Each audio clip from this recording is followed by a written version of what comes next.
I'm Dom. Welcome to my workshop.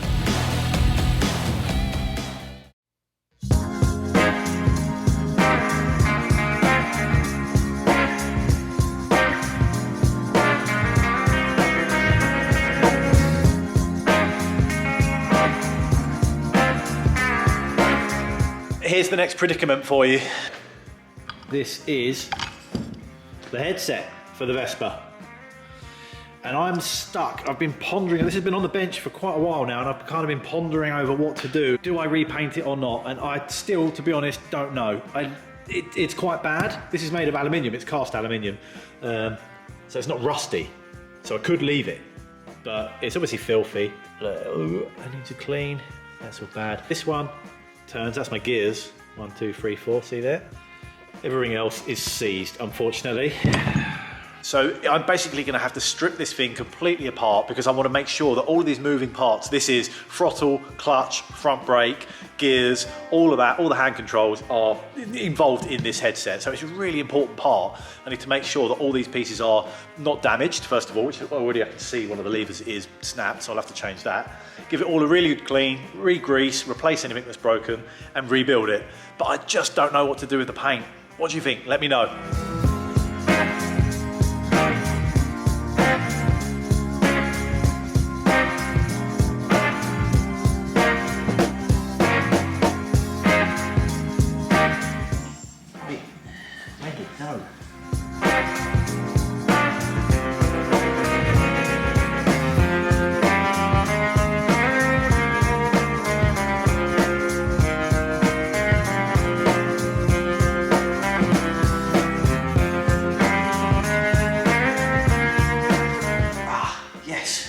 Actually a bit easier than I was expecting. It's just all rusted up. I need to give this all a really good clean. None of this actually looks really badly worn. It's just, I don't think this has done many miles. I think it's just sat for such a long time. It's all just, seems really not, it doesn't look worn at all, which is good. So that's one side off. I've got to do the same again to this side, but unfortunately this side is stuck, so I don't know what I'm going to do there yet. This is the bit, look, that's the clip.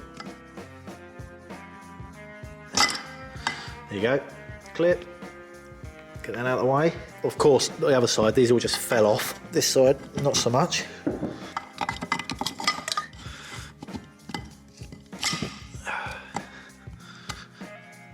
That's the bit the cable is attached to. And there's a spring washer. Then a flat one. Then a fat one. That's all rusted up in there.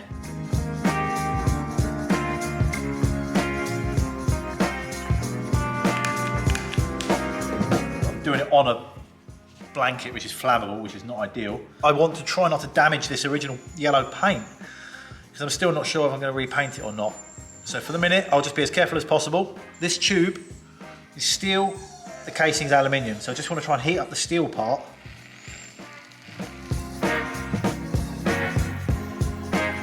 This is hopefully going to expand the steel ever so slightly, and just that tiny bit of movement, as it gets warm, it will just expand, and that hopefully will be just enough to break the bond that the rust is holding it all together with.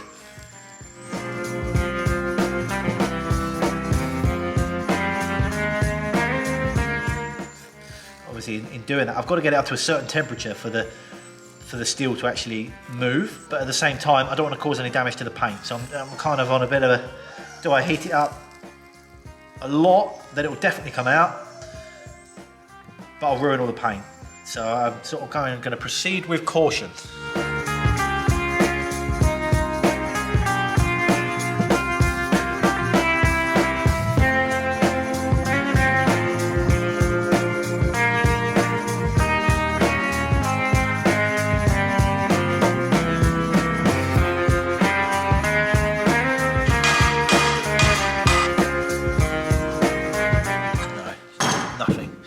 That has not helped at all. Great. If there was ever a time to have a hammer that shape, I love it when you've got just the right tool for the job. Look at that, come on.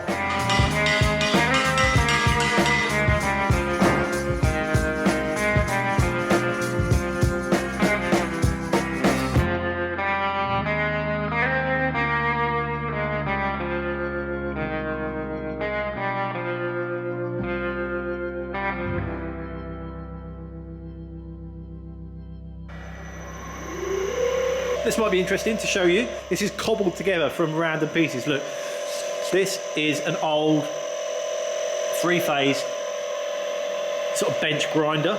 It used to have like grinding stones on the sides. This is an old, lovely old switch.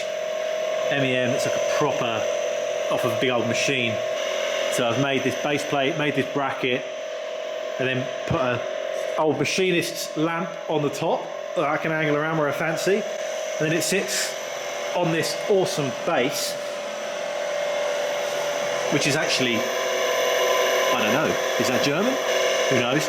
Then this is the sort of the power supply. So this basically is it's an inverter, I guess. It's not a power supply. This is an inverter, but it controls the speed. To buy a speed sort of variable, adjustable polisher, I think, oh God, it was like 2 or 3 grand. They're really expensive. But with the cost of that inverter, that's the magic bit. That was, well, maybe £100, if that. The rest of it is just cobbled together with random things that I've had in the workshop. And it works perfectly. It works really, really good. So look, I can turn it right down. Then I've got the polishing wheel, polishing mops that side. It's a really good little abrasive mop here. And then this, I love this one. It's like a wire brush on a wheel. So it saves you wire brushing by hand. I can just crank this thing up and then buff to my heart's content. Yes, I have got goggles on. Thank you.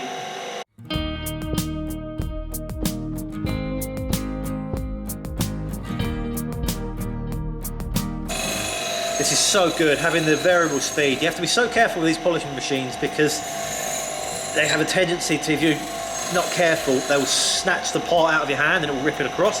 But because I can slow the speed down, if there's a tricky little corner or somewhere that I want to be careful, I can slow the speed down, take my time. It makes it a lot easier to control. In no time at all. Look at that, beautiful.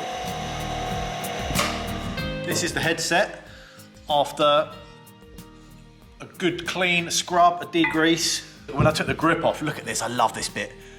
This bit of paint, obviously there's the original grips on there still with the Piaggio logos on, so this has probably never been off, never seen the light of day since it was in the factory.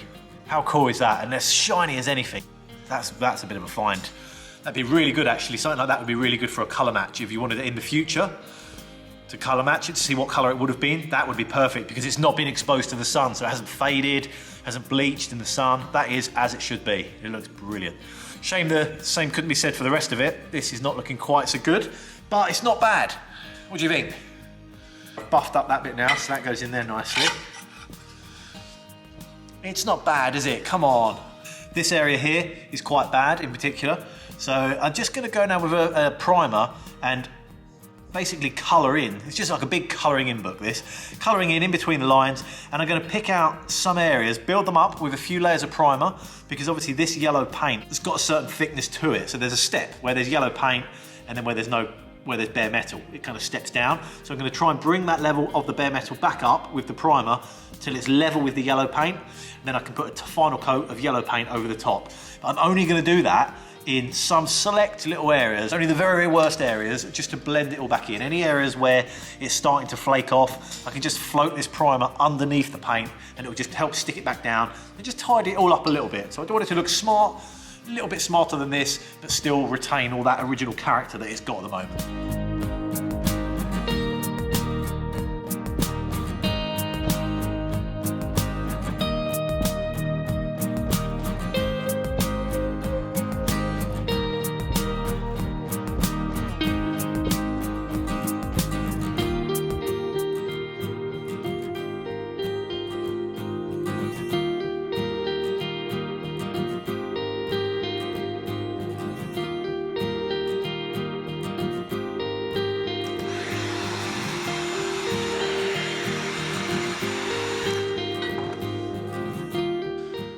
I think this pretty much means I should end this episode here. I haven't got any parts. I haven't got a speedo yet. I need a headlight as well. If anyone out there's got a headlight, let me know.